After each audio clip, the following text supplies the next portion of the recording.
Have you tried committing to someone na hindi ka sure pero nag-take ka ng risk kasi baka naman 'di ba? Baka naman pwede, baka mag-click, baka pwede mag-work, baka pwedeng maging kami. What if? O baka kami talaga para sa isa't isa, 'di ba? Yung mga ganong bagay. Yung alam mong half-hearted ka lang na hindi mo talaga sigurado kung para siya sa'yo.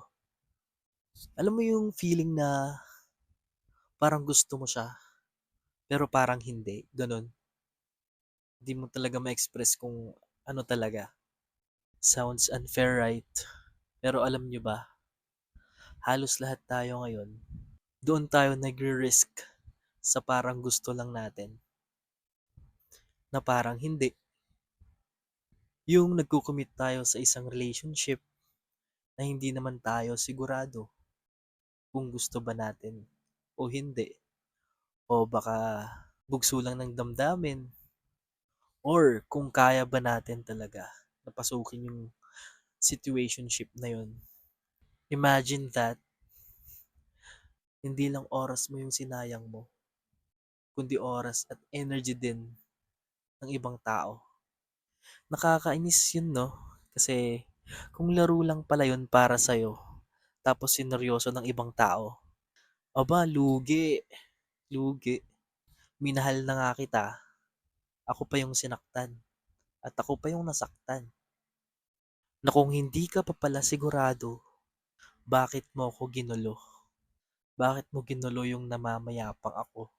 Na kung eventually pala, sasabihin mo rin sa akin na it's not you, it's me. Ay, naku po. Na kesyo kailangan ko lang hanapin yung sarili ko. Kasi sa sarili ko, hindi ko rin kasi alam kung ano yung gusto ko.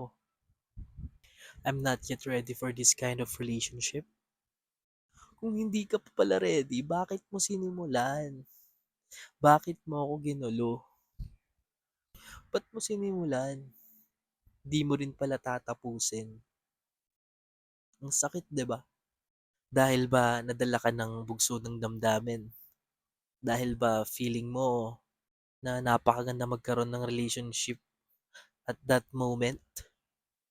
Ayoko sanang sabihin sa inyo guys, pero mali yun eh.